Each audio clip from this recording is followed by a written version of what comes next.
Today's design talk, the overall theme is Tales of Creativity, and today's design talk will focus on creativity and teaching.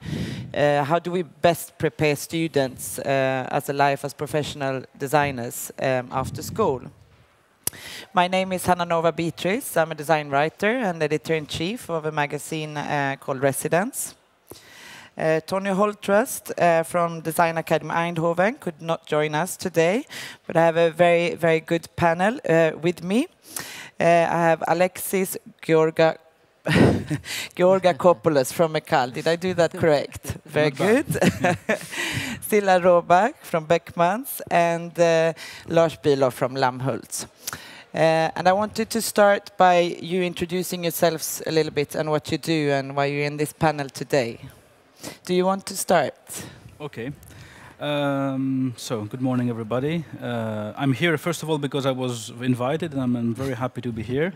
I am directing ECAL since now 4 years. ECAL is an art and design school based in Lausanne, Switzerland.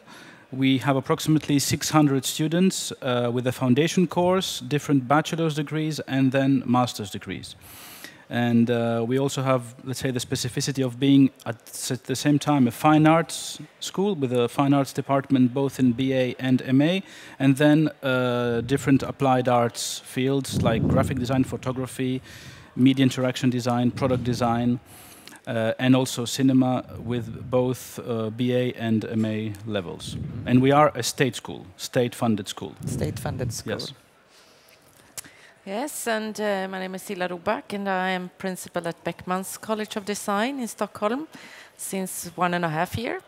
And we are a rather small institution with 123 students only, divided in 3 bachelor programs in fashion design, product design, and visual communication.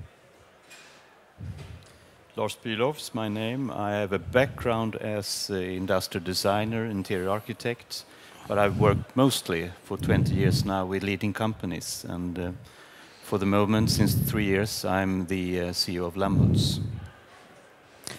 Just want to ask, does everyone hear us good?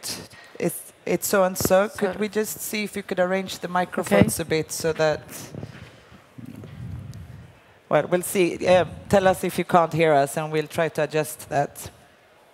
So, Lars, I wanted to start by asking you. You have a very interesting project going on within Lammhults, and you're exhibiting this project as well at the fair, collaborating with students in Norway and Sweden. Do you want to tell us a bit about that project and what was it that initiated it? Yes, it goes back. The idea goes back 25 years. When Lammhults did this with then we had 2 different design schools in Sweden, one Stockholm, one Göteborg, and they picked up 5 examined students to work with Lammhults for 1 year, and this created very much interest, and we got a designer called Gunilla Lars that's been working with us since 25 years very successfully, and now we thought it's time again, but we did it a little bit different. So we approached 4 design schools actually, and 3 of them got into this program, and we worked with the students for 1 year, having lectures, participating in the critics and everything, and we delivered 3 different briefs.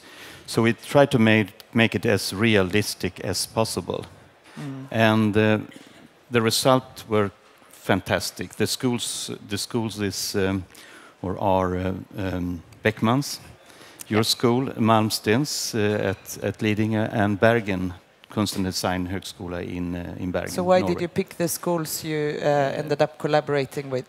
I think we did a sort of survey which schools are the most interesting for the moment for us.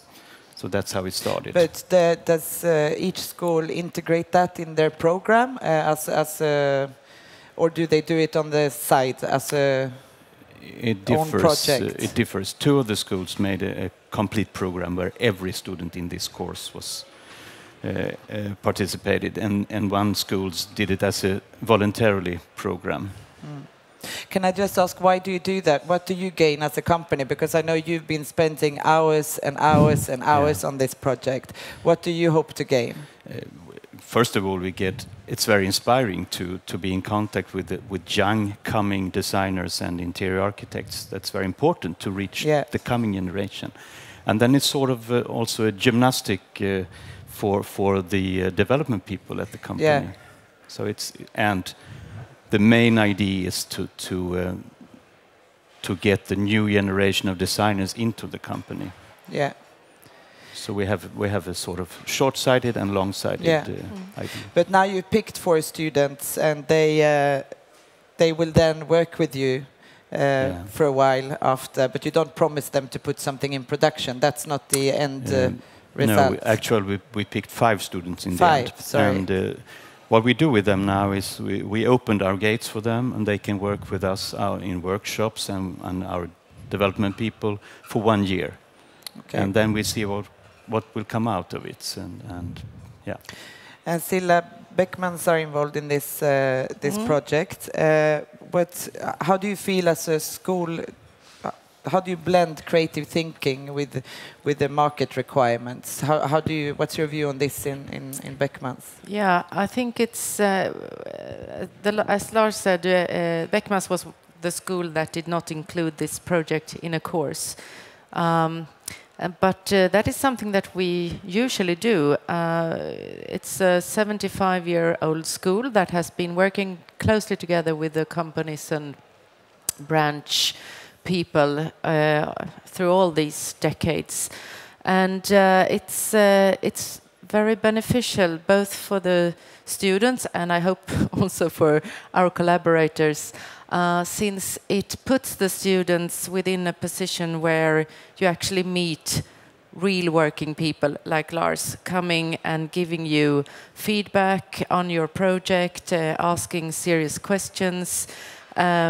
In most projects, and I guess you didn't do that either, there is no sort of, is this possible to sell? How much would it cost to produce it? How shall we pack it? And in the logistic kind of terms, it's more the creative idea. Who are you imagining the customer? In what age? What kind of setting could this product or fashion, whatever they do, be part of?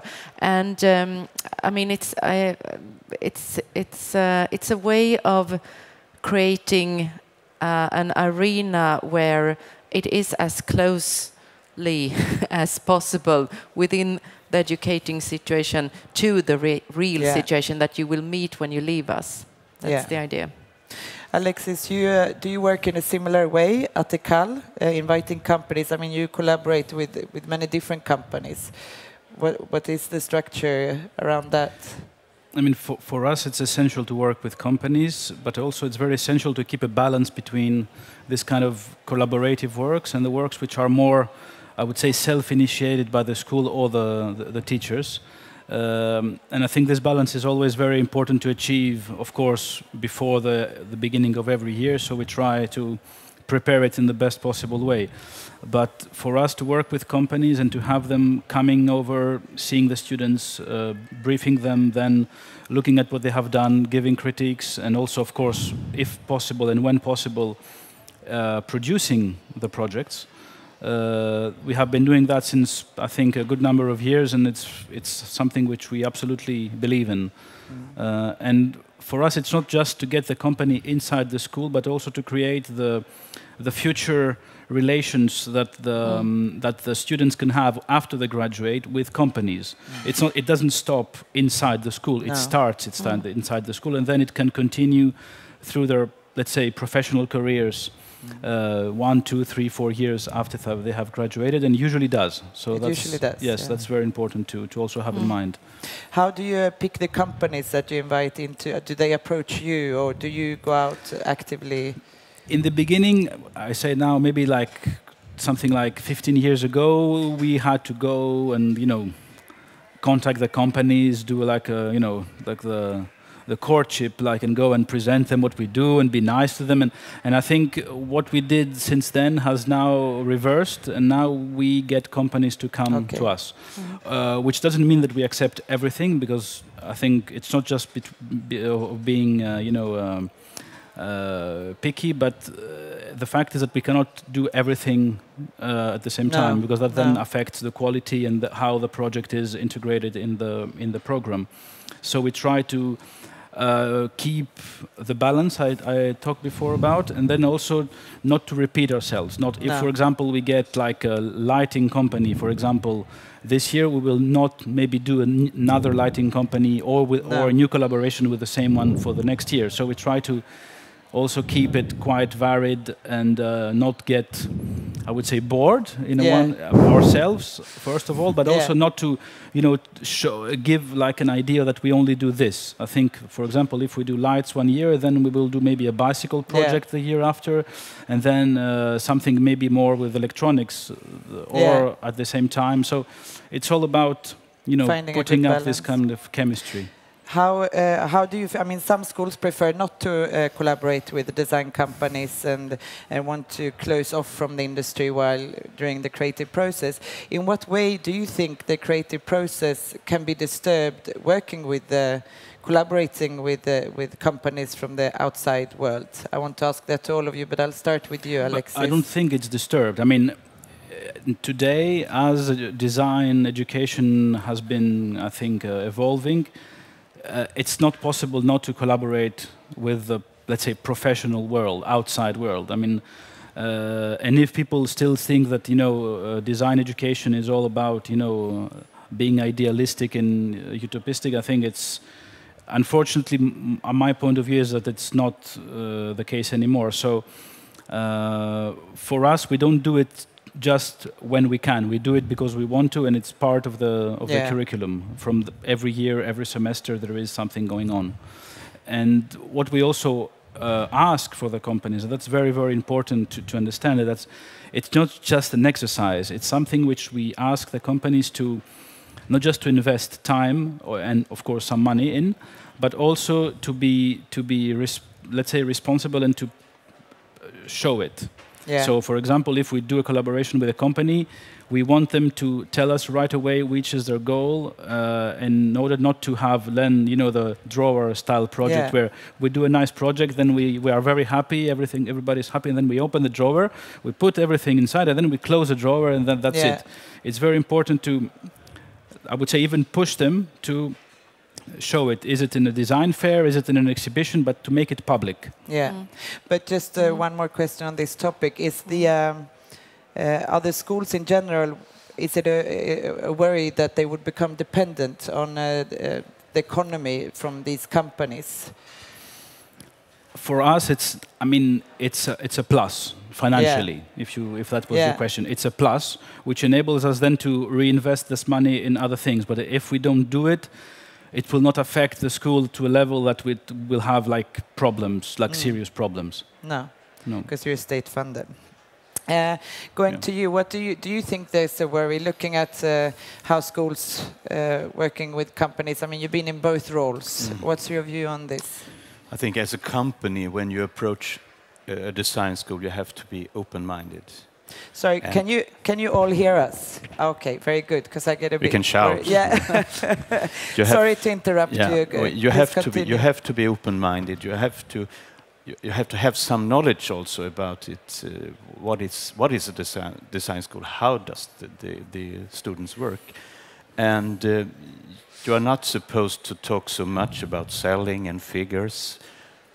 We did not, because you would like to have this, the students to have their freedom. Yeah, that's very important. But we talked a lot about constructions and tried to learn them how to construct things. What is possible to produce? What is not possible to produce? Because it's not only fantasy, but you have to come there with open eyes, really. And that's also, I think, it's a question of the teachers. There's qualities. The teachers' quality is very important also, and their their interest in working with companies. But meeting students that or designers that are newly graduate that has never been in contact with industry before, do you think they have it's a drawback for them when they come back out in reality? Yeah, in general, I think that's the case, really, and it has been so for a long time. And I think the more you learn, the quicker you come. If you want to come into the industry, I don't think every student wants to do that. No. But if your aim is to become an industrial designer, you have to learn, of course, of the how it works.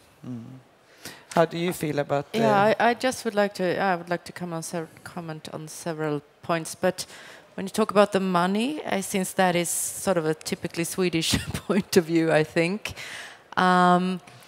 if you can sort of be bought by the industry to steer, what do you say, to decide what to educate, that's the root of that question. And to Beckmans, we have several of different collaborations. Mainly, they don't involve money given to us. They involve competence given to us, or maybe a trip for the students somewhere or so. So it's very, very seldom that here's a bag of money you can use. It's much more this, that having a person with, like, for example, since you're sitting here, your competence, your knowledge, your experience, meeting the students, and you said that you had to be open-minded, but you also have to be very generous with your knowledge to this young generation.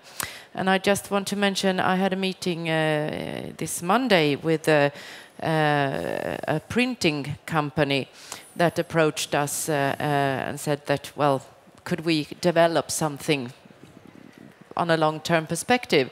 And we were like, yeah, I mean, we would like to make a course and you can come and maybe our students can go to your printing place and learn whatever. And then after a while I asked, why did you call us?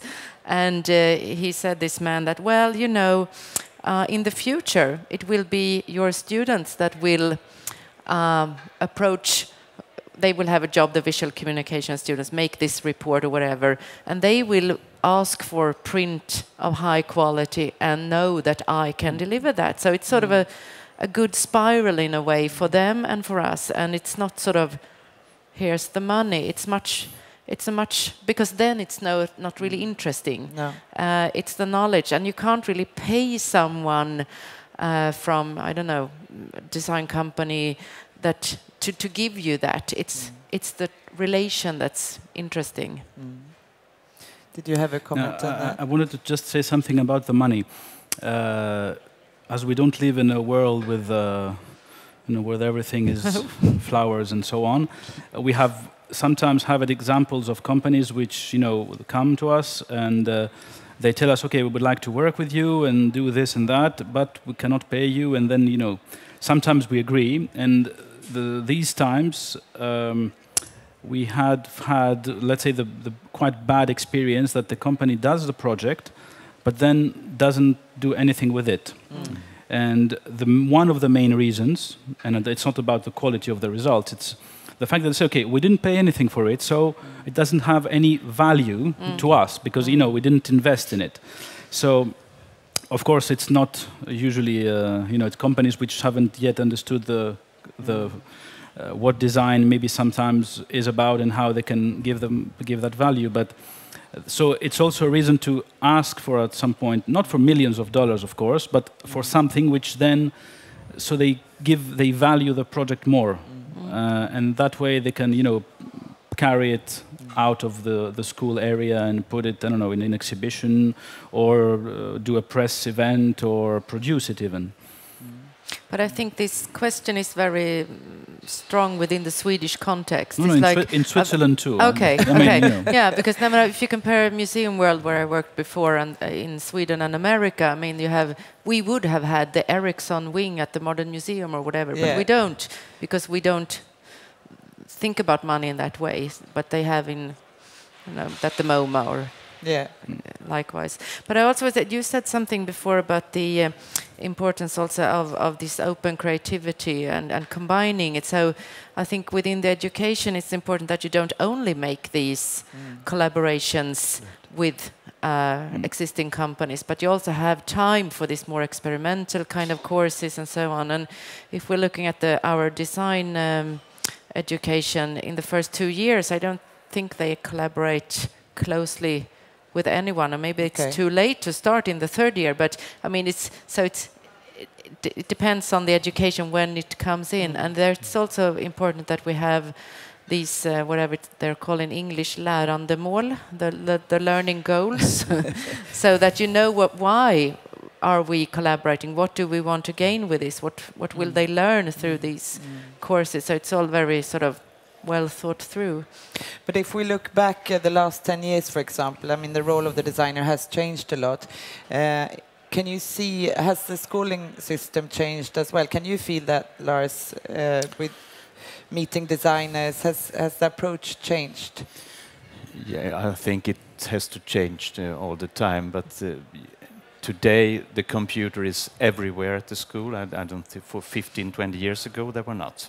So that's, I think it's very important that you still, if you have those sort of programs, you have to sketch by hand, you have to think, you have to paint, to sculpture. That's very important to get your creativity there. But I think the schools have adopted quite good to the realities in that way. But what I mean is, has the view changed in the way you collaborate with companies? Has it become more open-minded? I mean, you did this project, was it 88 Lammhults did it? Yeah. I wasn't there then. No, I know. But I know from my own experience that it has changed a lot if you go that far away back. Yeah. So then it was, the industry wasn't, we were not there at any time, because you were more interested in your creativity, the artistic freedom and all that. So it's changed a lot. As the society has become more commercial, I think that's also a sort of matching. Is that true for ECAL as well? If you look back? I mean, there's usually, in what we have done, 2 cases. It's companies which come to us because they want something related to PR. Yeah.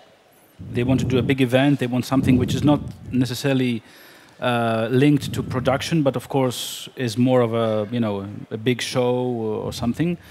And then there's others which want something which they want really to have on the market. Yeah. The funny thing is that in both cases, one can lead to an event and the other one can lead to a production. So even if there's an idea in the beginning, there's always a blur, which I think is quite good to have, and not like really eliminate ideas which can be one or the other. But of course, as much as you do collaborations, then you of course become better in dealing with the company's needs and also with guiding them. And I think that's very important. It's just receiving a brief and taking it as it is and giving it to the students. I think the school has to also understand what the students need inside its structure, and translate somehow that to the students on one side and also to the company. Because otherwise it's the company could go to like a professional designer, and I think it's important to adapt that and to adjust that in most of the cases. What do you think, Cilla? How has it changed? Yeah, but I mean, it's also the whole society has changed, and the regulations on education has changed.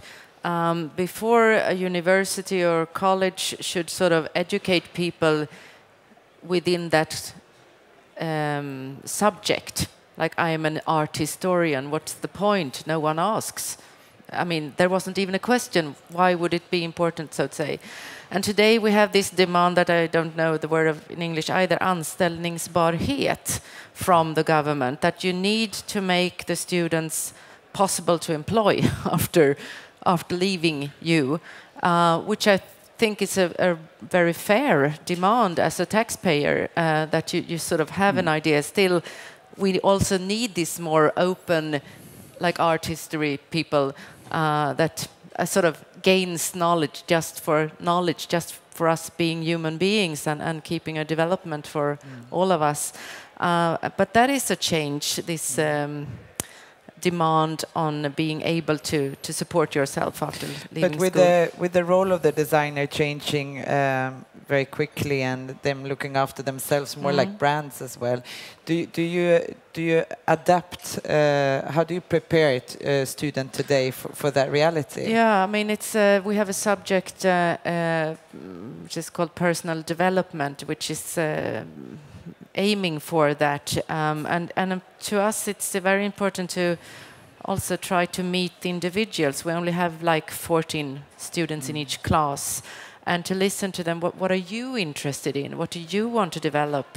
And how can we help you? And we don't want to these 14 people be having the same interest or leaving us with the same aim for the future, but with 14 different aims. So it's to try to talk to them on an individual basis, but also prepare them, of course, in this, that some of them maybe think it's more boring, like how to make an offert, whatever. Yeah.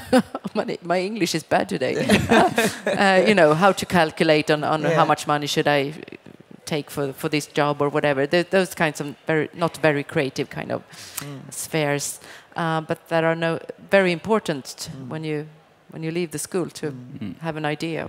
Have you changed at ECAL? Do you have you adapted to the designer taking more responsibility in even his own production at times? And I think what we have seen, like maybe 10 years ago, most of the design graduates were going to work in other people's studios and then maybe in our companies.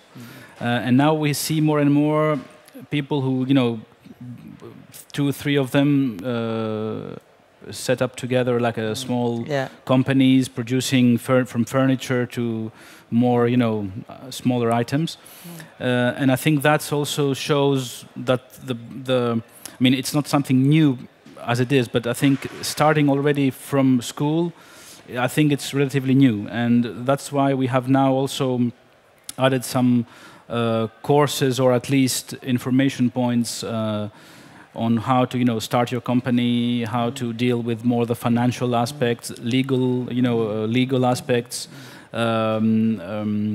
intellectual property, and so on. Which I think is the idea is not to cover up the creativity with that, but at least not go out of the school and don't know anything about how to read a contract and see what's good for you or not so good for you.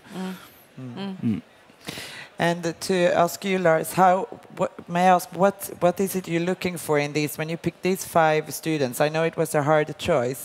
What were you looking for in the people that you invited to your company? We were not looking only at the products that came out of this. We were looking at the personality, the possibility to put together a group from different schools. I think that's very important also. They should work together. Although they will work individually, they will meet each other, they will work together. So it's more personality and, of course, the creativity, their thinking, their basic knowledge. That's very important as well.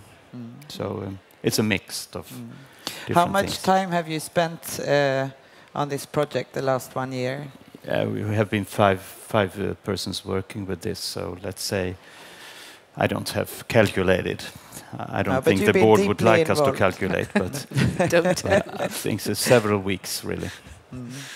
But you've been involved from in every presentation and... Yeah. And what will you gain from this in the end? Or Lammhults, I should say. I think it's very important to us to be aware of what's happening. We gain contacts with younger people, although not only me, the whole company, and we'll get in fresh new ideas. And I would like them to be also opponents to us.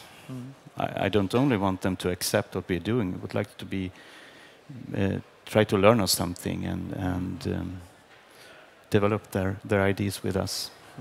So I think it's a lot of gain. And I must say also, we're doing this for the whole industry, because we picked up 5.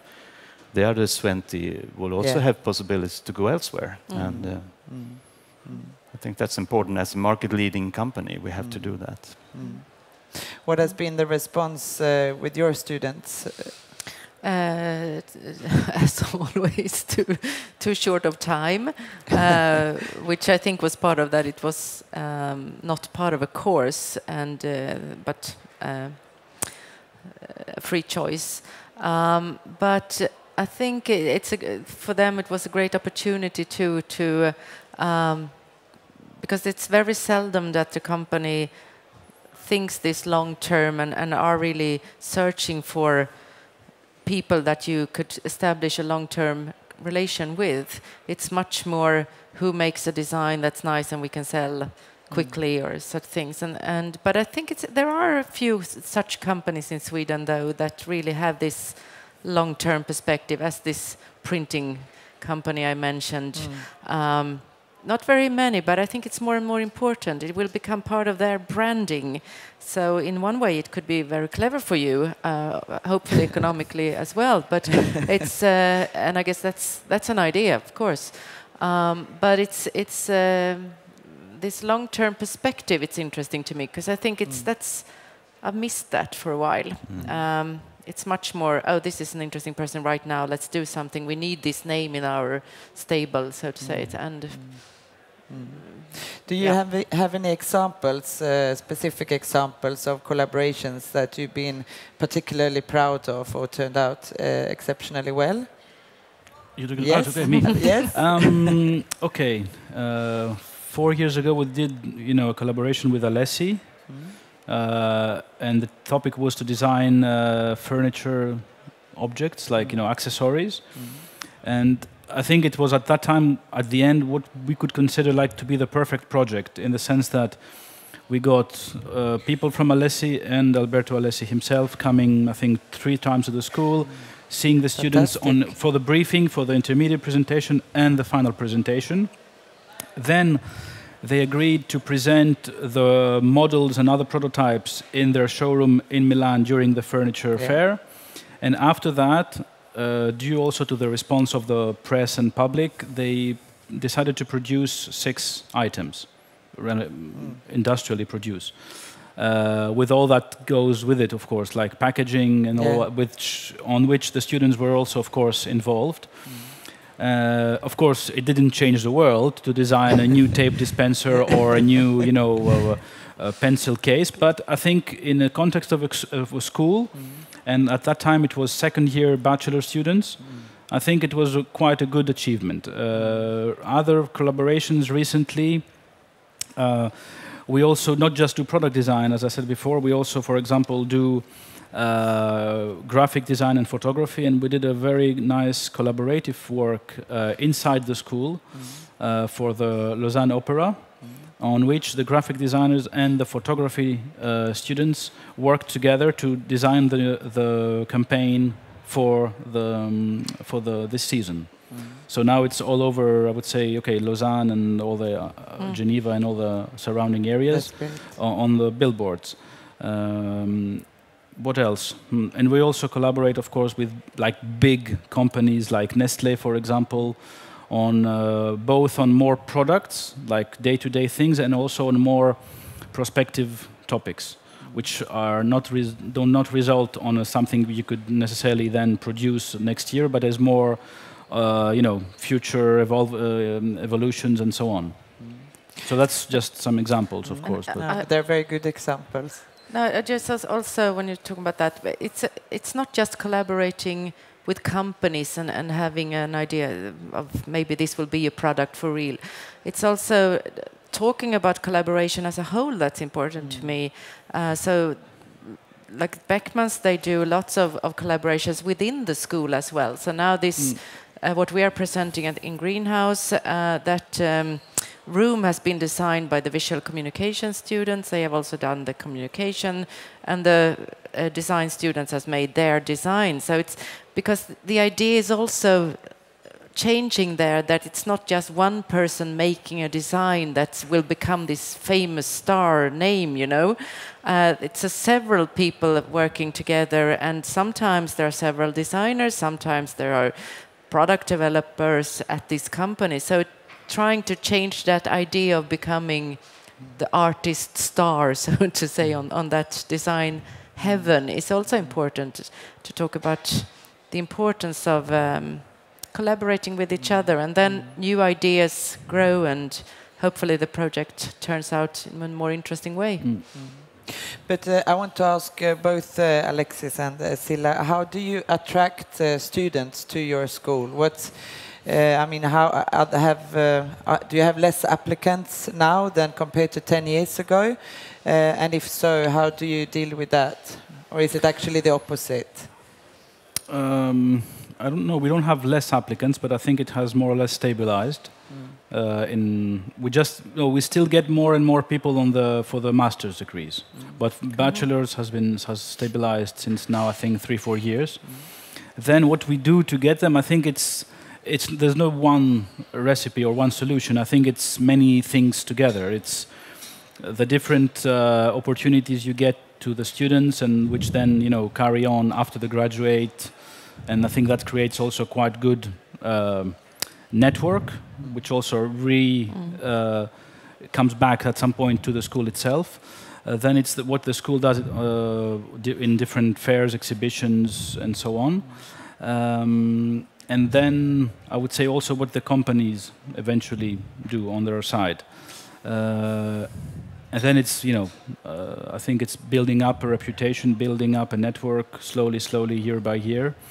Next Saturday, we have the open days, for example, at ECAL. So and then we have an exhibition and different talks by all the departments, presenting what we do. There's nothing specific or super crazy. Sadly, you didn't give a recipe then. Well, we have less applicants. I don't have the statistics 10 years ago, but it has been lowering the last 5 years. And I think it's a result of many things, but especially that the aesthetic subjects in gymnasium schools are not an obligatory anymore. Also preparing schools like Nyckelviken or those kinds of before you enter Konstfack or Beckmans or Design Institute in Umeå or such places, they also have lesser applicants.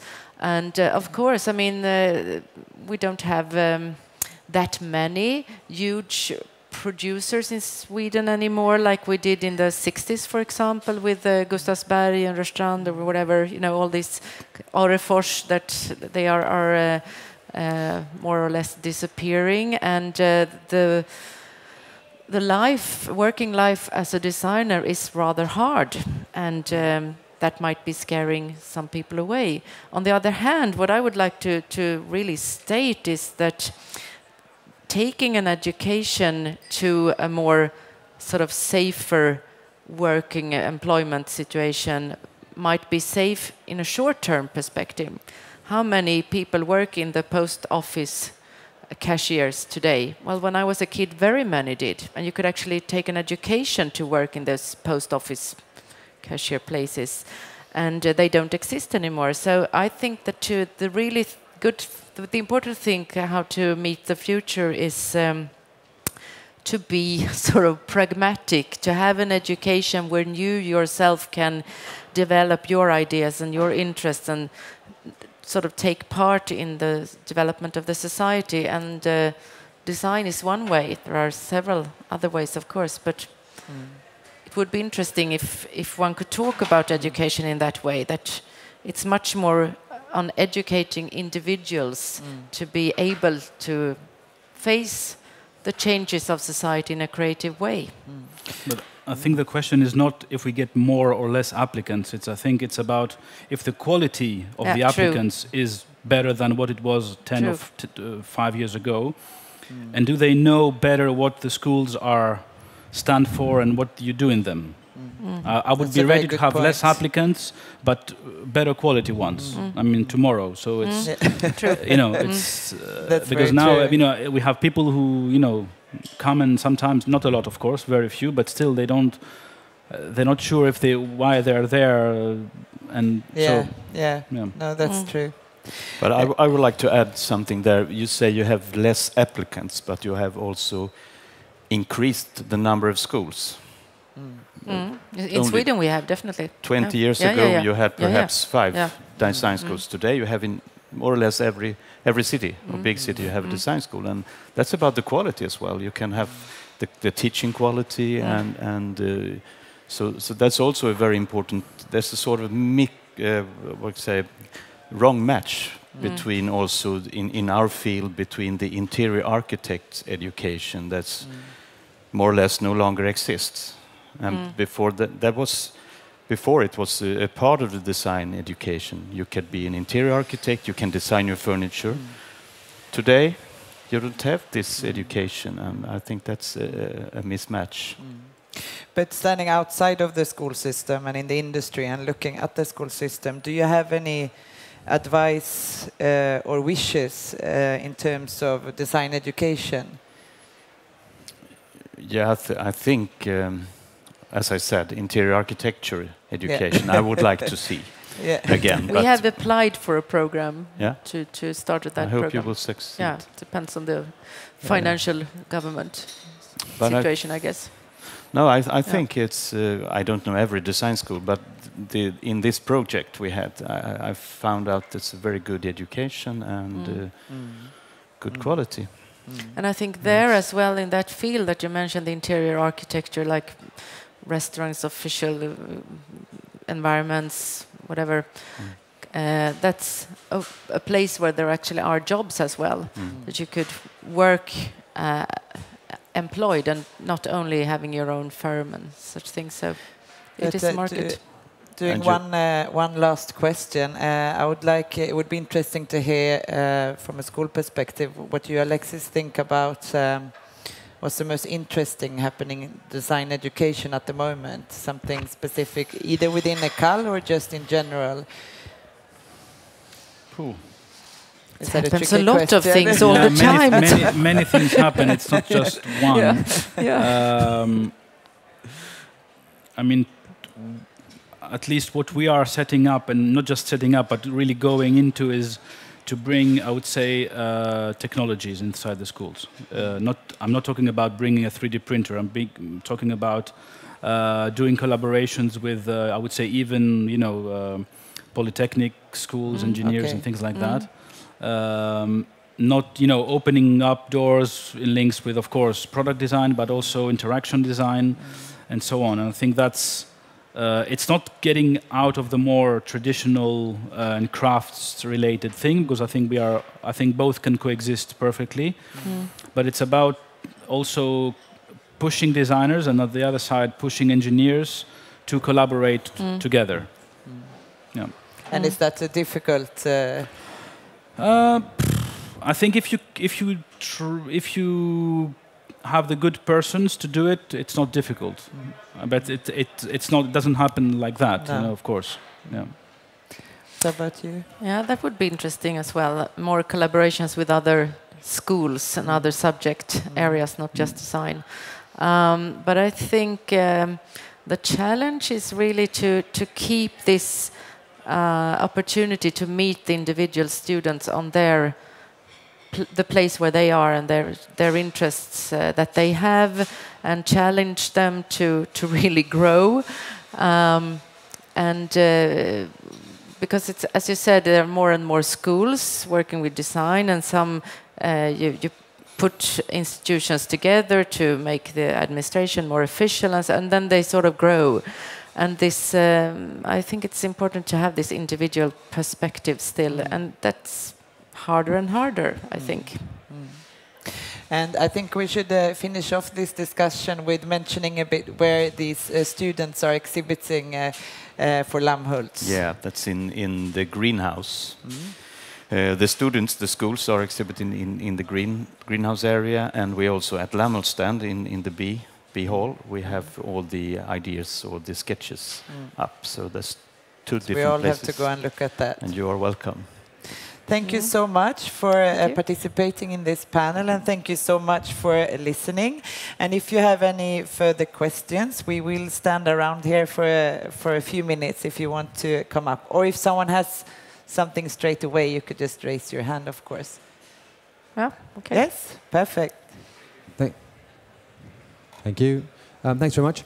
We heard a lot, it seems to me, today all about collaboration with industries or now about with other schools, etc. But I didn't really sort of learn about teaching creativity. They say in sport, for example, that you can teach skills, but you can't teach talent. I didn't hear about the curriculum and how the kids actually learn to be creative. That was the sort of missing block for me in the discussion.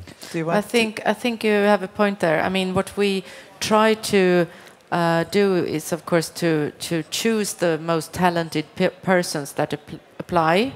We have several applications, even though the numbers are lower with it. There are many, and then I think it's, as you said, you can't really teach talent, but you can practice creativity. So at Beckmans we have several rather short courses often, because where you need to develop an idea or something, but not just the idea, you need to work it all through and have a presentation at the end where you have something concrete to present. But the time is often rather short, which means that they have to work a lot, but it's like being a 100-meter athletic sportsman. If you run 100 meter every day, you will do that quicker and better the next day and next day. And creativity is the same thing. You can't sort of sit there waiting for ideas. It's hard work, and that we practice within the school. And it's the talent thing. I think it's also about having good tutors that you get good. What is called handledning nu då? Guidance. The dialogue and guidance is beneficial to you, and that's what I mean. That you need to see the individual persons. What are you interested in? If you're interested in a question of sustainability, how can I help you to learn more about that? And if you're not interested in that, how can we focus on your interest of illustration or whatever? And then you need tutors that have many skills or know other people that can help you, and so sort of things. Do you have any views? No, I mean, I agree. It's, talent can do maybe is like 10 or 20%. The rest is hard work. That's, I think, one thing which is for sure. We see every day students with talent which start like this, and then they rest on their laurels, and then at the end they fail their diploma. So, and then it's tutors, definitely, yes. And that's why I think, at least for us, we have all the tutors are professionals. It's not like they're not professional teachers. They are professionals of, their field, design, photography, graphic design, and so on. And it's these people who also do the bridges and the connections between the professional world as they practice it and bring that inside the school. And I think it's... we get, for example, at ECAL, we have approximately something between 20 and 25% acceptance rates from every year selection, which is, I think, a quite good percentage. But even then, in the 25% that we keep, we're not sure that everybody is going to be, not a star. We don't care about that so much, but be a good professional and have a, let's say, successful career and do that well. So it's a constant, let's say, effort by everybody in the school to really make that possible. But there's I would say, there's not one recipe. It's all about seizing the opportunities when they are, and looking on the long term. That's, I think, you cannot to change a school from every year to the other, saying, oh, let's go into that field, or next year, oh, there's a trend there, let's jump in it. I think it's the worst thing to do, because then it completely blurs the whole process and the image of the school. And I think today the students, when they want to choose, especially maybe for the MAs, but when they want to choose a school, they know very well where they want to go. Because each school has, I think, a quite good identity, and if you want to do this, you won't go there, and so on. So Yeah, and I mean, we live in a connected world, so I mean, they don't need to, you know, us to tell them what to do. Thank you. Does anyone have another question? I actually have two questions. So the first one is, how do you marry kind of hard skills and soft skills? So hard skills, software and techniques, and soft skills being things like leadership and teamwork. Because now we kind of have the advantage, a lot of hard skills can be learned from anyone with a computer and the internet, like softwares and things. So that's the first question, how do you marry those two? And the second one is, looking at the future of design education, do you see it as still being someplace where it requires students to come to a physical institution, or is it kind of opening up with ways of digital communication to have distance learning? I do know there's an architecture degree. They're trying a pilot program to actually offer a professional degree online. So where do you see that as the future of design education as well? Should we start with the first question? Do you want to start? I mean, okay, you can learn many things through the internet. I mean, you can learn gardening, you can learn cooking. Fine. I think you can learn, of course, 3D skills, but to have a personal exchange with somebody physical, I think for these kind of creative fields is not something which the computer or even, you know, Skype or whatever conference can, I think, replace. So then, or maybe a second question on the, I think, they're called MOOCs, you know, the massive online thing, courses as maybe they do in universities or so on.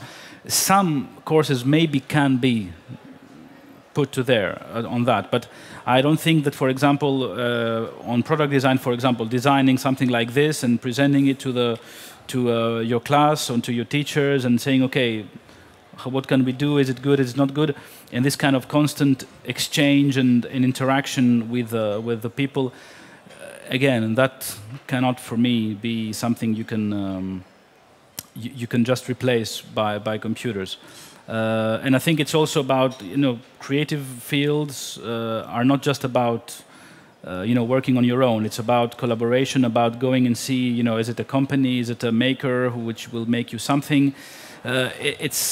I think it's about also discussions, exchanges, and physical contact in a way. I think it's very much up to you. I think if you are talented and if you have a sort of the energy or really working for that goal, you can become an excellent designer through the internet. But it's like cooking. I mean, you can follow a recipe. It doesn't mean that it tastes very nicely as the cook can make it taste. So it's also about this, I mean, but you can become an excellent cook through cookbooks, of course. But if you have someone guiding you and telling you, well, you know, maybe a little bit more salt here or whatever, and why have you put so much salt in, or, you know, those kinds of questions, that is what education is about, that you, through the questions, start thinking about your own choices and why you've made them and what they really mean and are they important, all those side effects that you don't see in the bottle standing here, all the choices made on the way coming here. That's what the education gives you. I think cooking on your own is fine, but then you're the only one who can judge if it's there's too much salt or not. Or your some kids point, actually can or at some point judge. you have to get out and show it, and then expect to be, you know, criticized on the good or the bad way. So, it's not something you can do on your own. You don't have kids? They are very critical. Very I have one on my cooking. For now, it's only milk. Okay. Is there any more questions? I have just a little comment to that because I'm teaching in. Could you? I'm just having a little comment on that because I'm teaching in that kind of foundation school, as you were talking about, and it was sort of tutor-centered, as the tutor and the student, but never mentioned the other students. I mean, because what gives a lot? I mean, it's maybe 50% the teachers, but then it's the other students and the discussions between them. Because I mean, 1 + 1 will become 3, when they get together. So it's a very important thing. So that's why it's much more difficult to get it through computers than in I couldn't place. agree more. I think it's really important, and that's why also we at Beckmans make lots of collaborations between the programs and the students work in groups, and they find ideas and develop them together, and it's really important. You learn a lot by your friends. Yes. And on that note, I want to say thank you to the audience, and very much thank you to you, Thank you. who have been involved today. Thank you.